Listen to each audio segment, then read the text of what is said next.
oficial do movimento luta antimanicomial, os processos do Juliano Moreira. Por que a gente não coloca nesse processo a doutora Anísia da Silveira, e por que no processo da doutora Anísia da Silveira a dona Ivone de Lara fica também marginalizada? Que é pouco dito, né? De onde vieram essas aspirações da Anísia?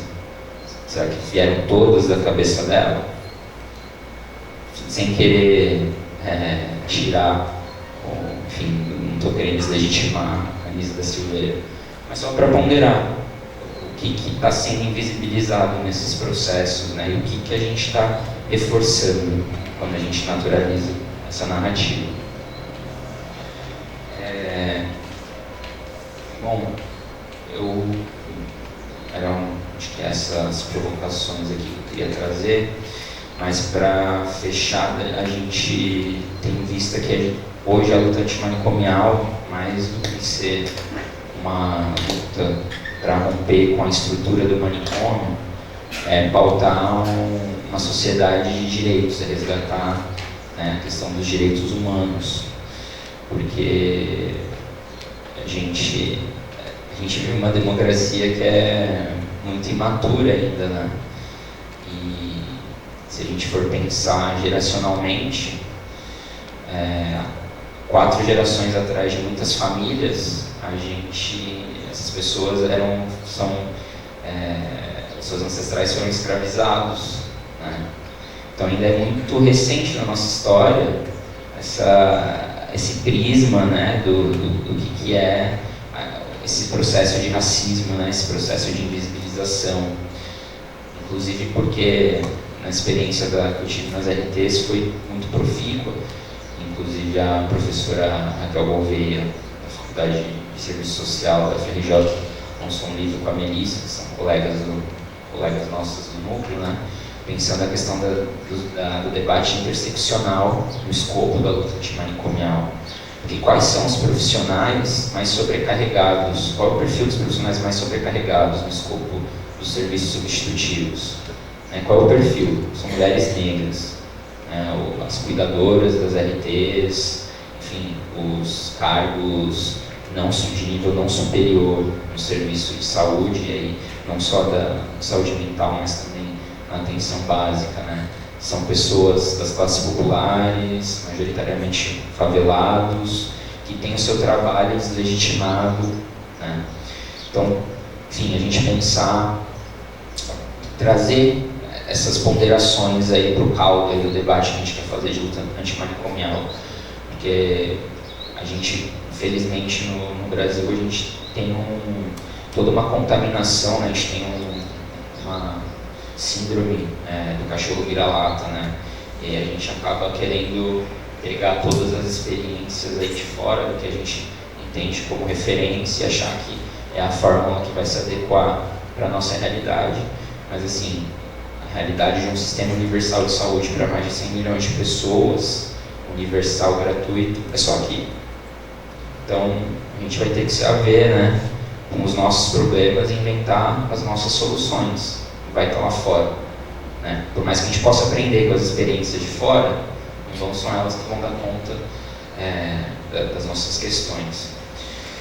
Bom, eu também tenho uma aposta muito nesses espaços aqui de circular a fala, de provocar para poder fazer um diálogo, porque eu aprendo muito das formas mais diversas e aprendo muito mais fora das salas de aula.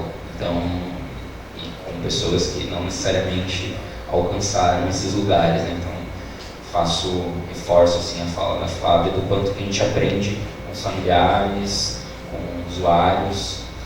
E aí, só para encerrar, eu estou atuando como pesquisador convidado no LAPS, né, no Laboratório de Pesquisa de Saúde Mental lá do Fiocruz. A gente está finalizando uma pesquisa que a gente fez na região de Manguinhos, lá no Rio, no sentido em relação a como está se dando esse processo, assim, que não adianta mais a gente ficar só defendendo as bandeiras e as pautas numa perspectiva colonizadora.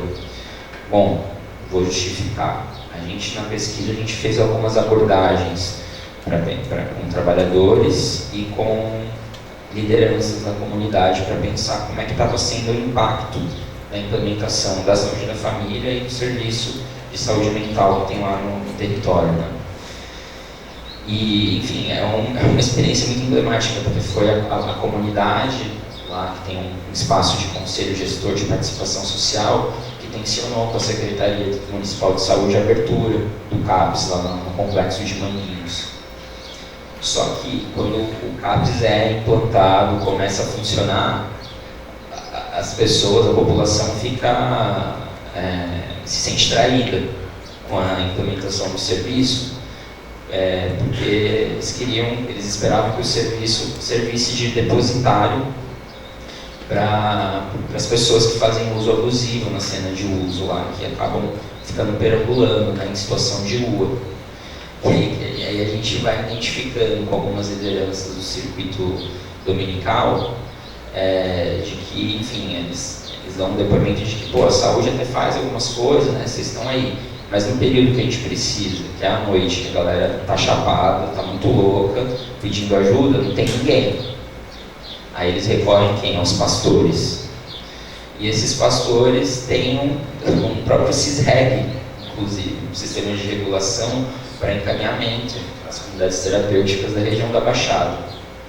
E mais, numa das entrevistas, uma das lideranças dominicais diz que eles estão organizando um grupo de estudos para pensar a questão dos efeitos das substâncias químicas nas pessoas. Então, assim, a gente errou em algum lugar, né? A gente errou em algum lugar. Então, o jeito que a gente vinha fazendo já deu os resultados aí. Então, eu queria talvez encerrar a minha parte aqui no sentido de como a gente de fato afirma a radicalidade, essa decolonização, não no sentido de impor o meu ideal da luta antimanicomial, né, de um cuidado em liberdade, como se fosse algo que fizesse, enfim, como se fosse algo mais legítimo do que essa reivindicação que as pessoas estão tendo. Porque do modo que a reforma ela foi operada institucionalmente, em algumas experiências, o fechamento de hospital operou como um desserviço também, no sentido de fechou o hospital e as pessoas foram para onde? Agora a gente vai pensar para onde as pessoas vão. Enfim, obviamente que esse tipo de reflexão não dá para ser feita em qualquer espaço, de uma maneira descuidada, né?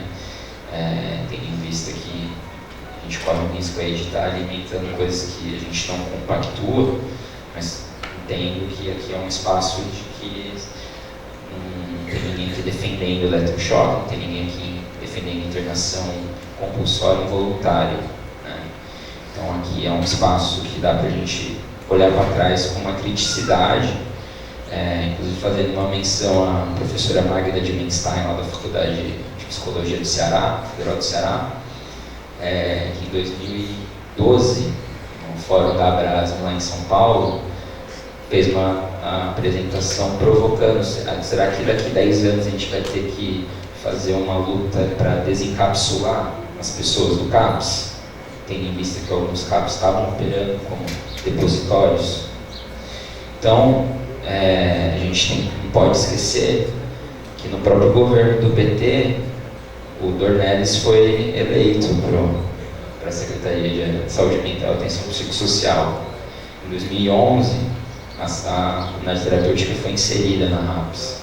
Então, para a gente estar mais atento, né, de que Bolsonaro, esse decreto da Política Nacional de Drogas, o desmonte que a gente está vendo hoje, não foram eles que inventaram, já estava sendo produzido anteriormente. Mas, de todo caso, a gente continua defendendo, né, uma sociedade sem manicômio, uma sociedade sem prisão, a gente não pode esquecer, e um movimento que seja não criminalizado e que não criminalize.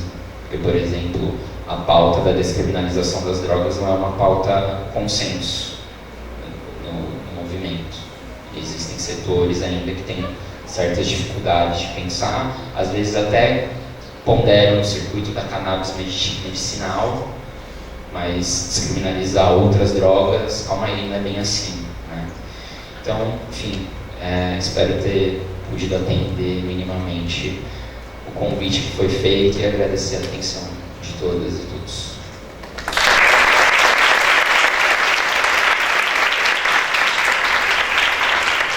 Agora eu gostaria de agradecer a Denilson, que vai precisar sair, né, por trabalho. Muito obrigada.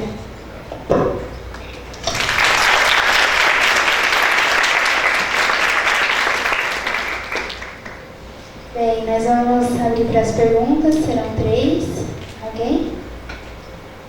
Dúvidas, questões, pontuamentos, pontuações, ponderações, críticas, elogios. Ana.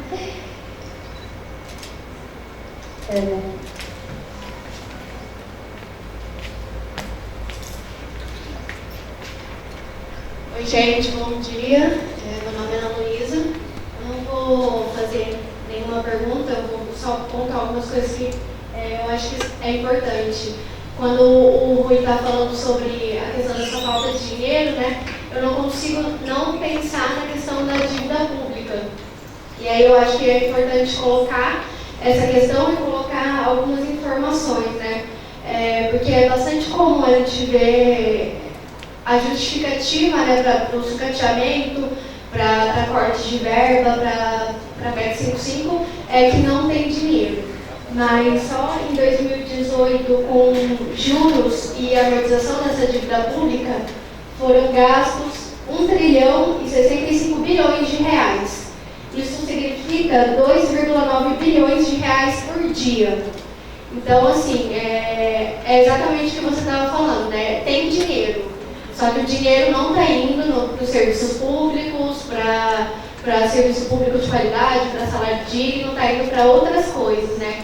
E aí, nesse sentido, a luta antimanicomial, a luta da psicologia, né, também tem que passar por isso, também tem que passar por esse debate de que há dinheiro, mas para onde está indo esse dinheiro? E aí também acho muito importante quando você fala dessa falta de organização da categoria, né, da psicologia enquanto uma categoria, porque eu acho é uma coisa que particularmente para mim me incomoda profundamente e acho que a gente ainda debate muito pouco sobre isso, né? E eu acho que passa por isso que você falou de não se enxergar enquanto a classe trabalhadora, né? Então acho que a gente precisa ter em mente que o sucateamento dos serviços públicos nos afetam tanto enquanto usuários, né, do SUS, quanto trabalhadores. Então, o sucateamento do SUS também é o sucateamento dos trabalhadores, a gente está lá ou enquanto usuários ou enquanto trabalhadores. A reforma da Previdência é algo que também nos afeta, porque somos trabalhadores, né?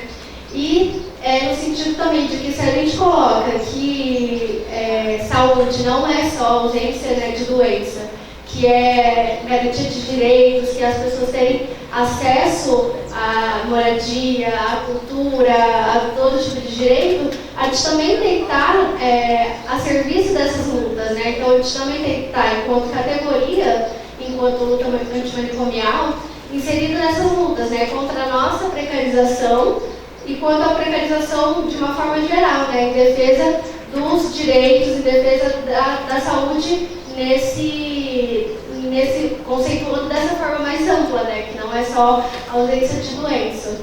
Então, eu acho que é um debate muito importante, que a gente precisa fazer mais vezes, eu acho que ainda é pouco feito, né, desse sentido, né? De ter dinheiro, de a gente tem que estar mais inserido nessas lutas.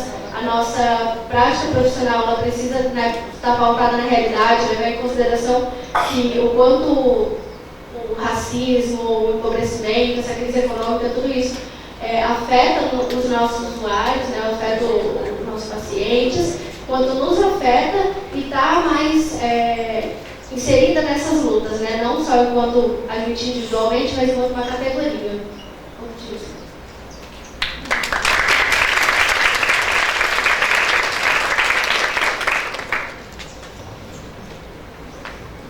Alguma pergunta a mais?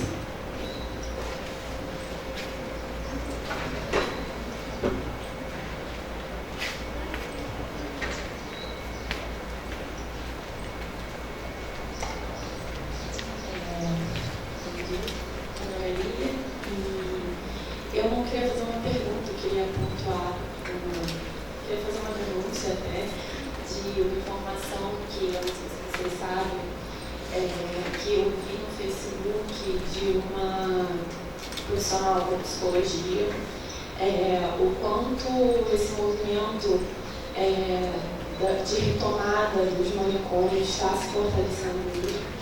E eu vi uma denúncia de uma profissional que em Porto Alegre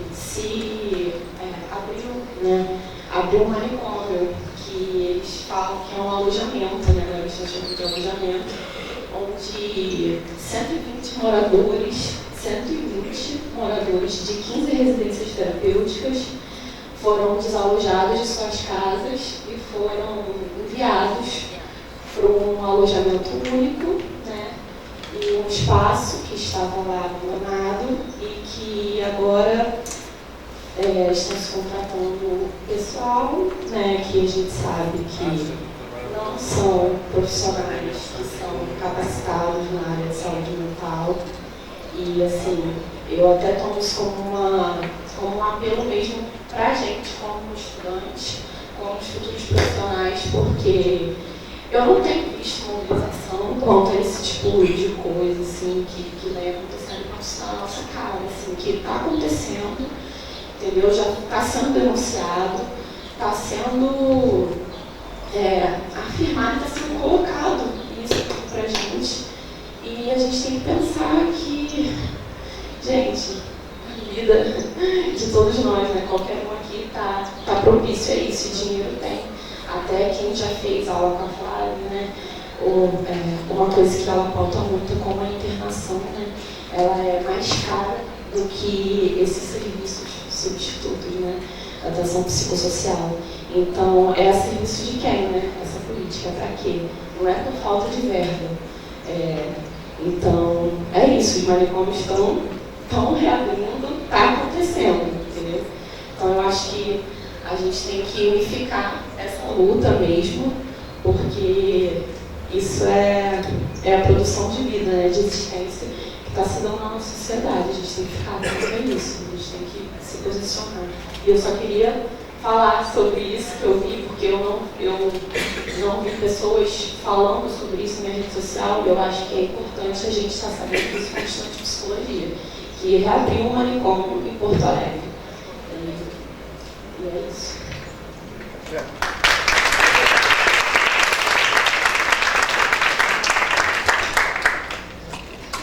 Algo mais?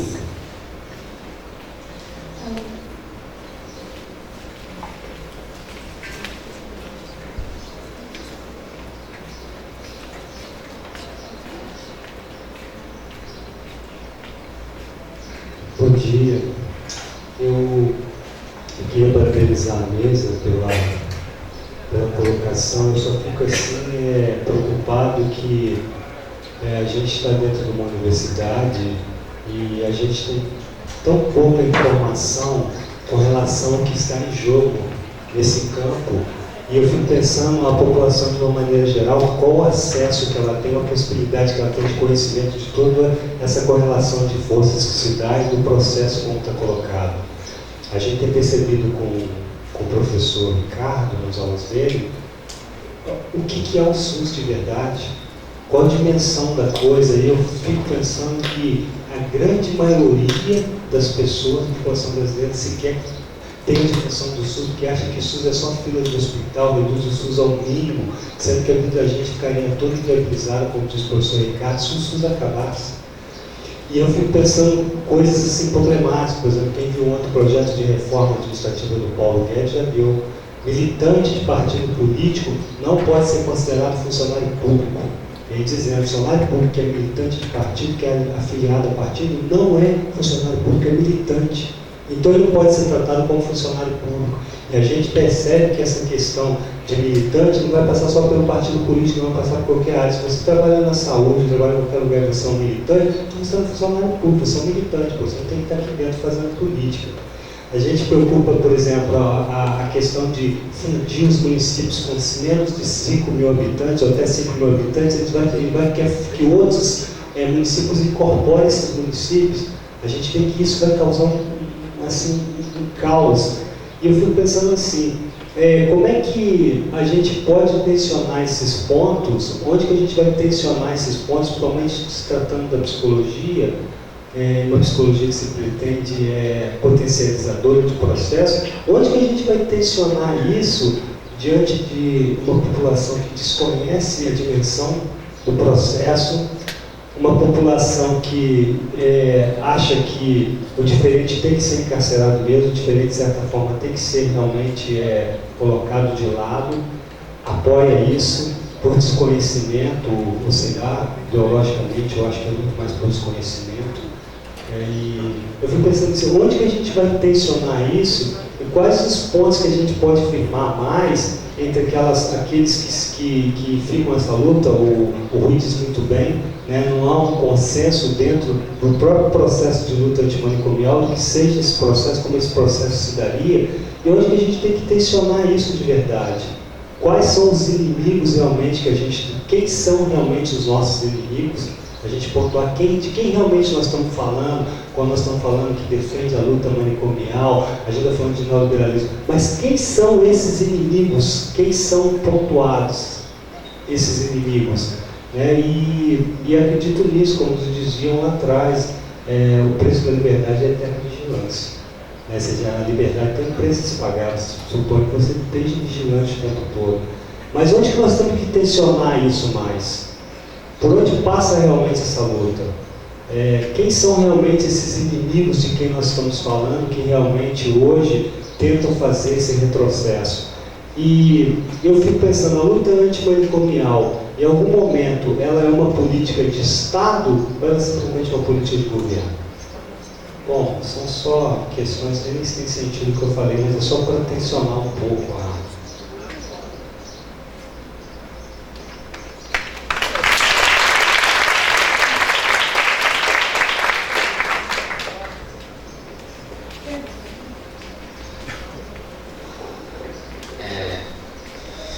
Tentar dialogar aqui com as colocações dentro dos 5 minutos que eu não atrasamento. Então, acho que em relação à primeira colocação sobre a dívida pública, não é um debate fácil, né? Acho que, inclusive, a gente precisa se apropriar melhor dessas questões aí, porque, inclusive, as pessoas, os doutores aí, os pesquisadores da área que fizeram um movimento de denunciar a falácia da reforma da Previdência não ganharam eco, né? Então, enfim, mas eu procuro até me restringir mesmo para o nosso escopo. O orçamento do Ministério da Saúde não é pouca coisa. Em relação a essa última colocação do SUS, né? O que é o SUS?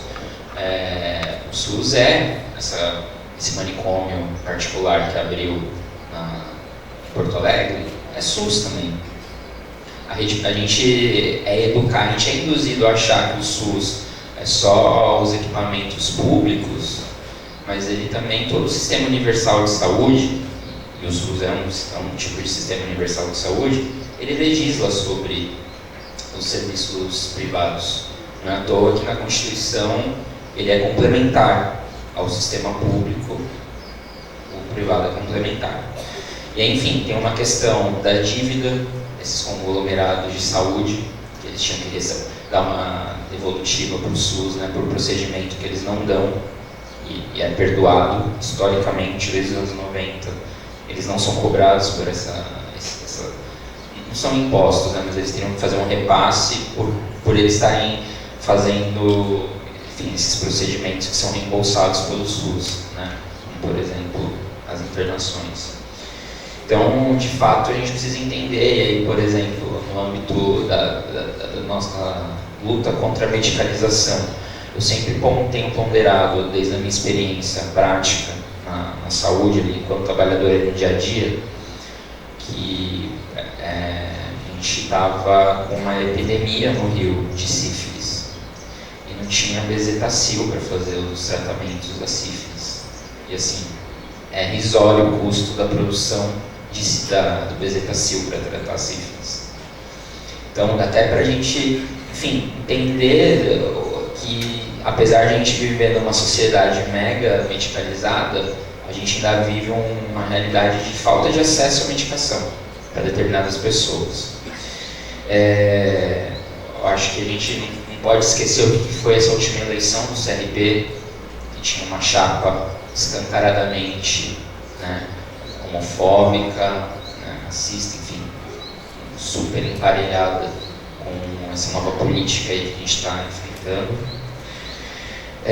A questão da demanda da internação, eu acho que a gente foi muito...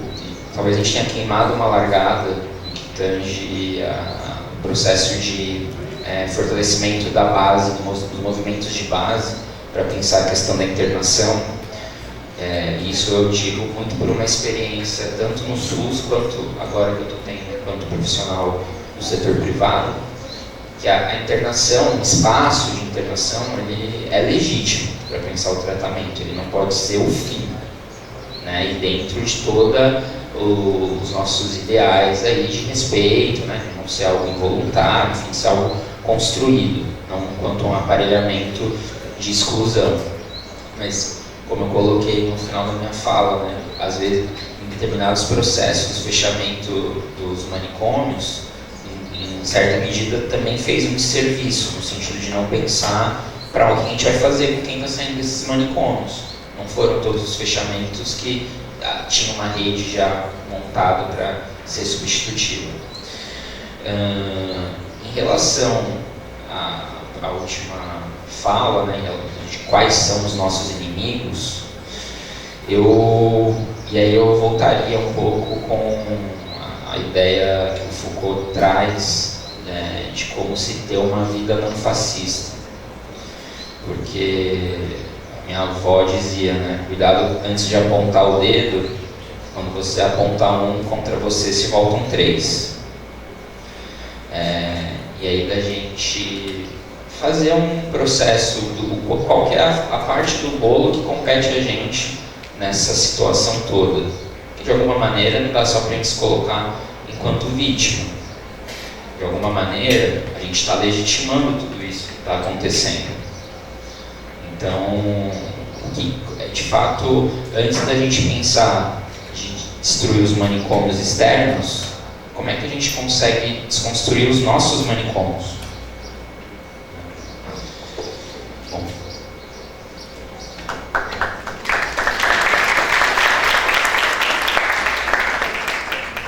Estou olhando aqui para a hora.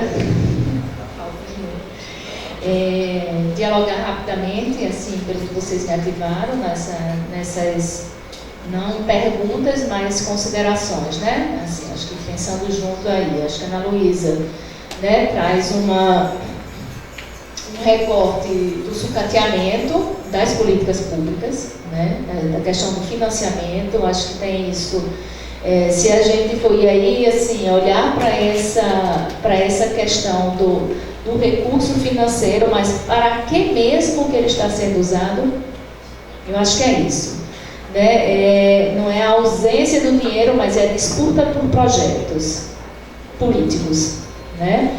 Então, a gente vê isso na saúde mental, né, do qual a gente está falando aqui. Né? Então, tem 2 disputas, tem 2 projetos em disputas, que estão disputando esse recurso, né? O recurso que existe. Então, tem uma disputa forte por um projeto manicomial, do qual já entra há 8 anos atrás, né? Rui trouxe aqui, né? A nova roupa dos manicômios, né? As comunidades terapêuticas. E agora, mais recente, o CRAC é possível vencer, foi um grande investimento, né? Do ponto de vista de recurso financeiro, foi um grande investimento, uma política intersetorial, né? Com bastante recurso, para onde que vai, né, esse recurso? Foi quando entrou as comunidades terapêuticas, né? Inclusive, foi um recurso que veio, quer dizer, esse recurso ele aparece e entra, não estou dizendo que também não foi utilizado, não está sendo para os outros serviços condizentes com a política da redução de danos, mas é daí que aparece a comunidade terapêutica, né? Justamente quando aparece mais recurso, né? Então tem aí, está aí colocado, né, uma disputa por projeto, né, uma disputa por projeto político. De que projeto político nós estamos falando ou apontando para a construção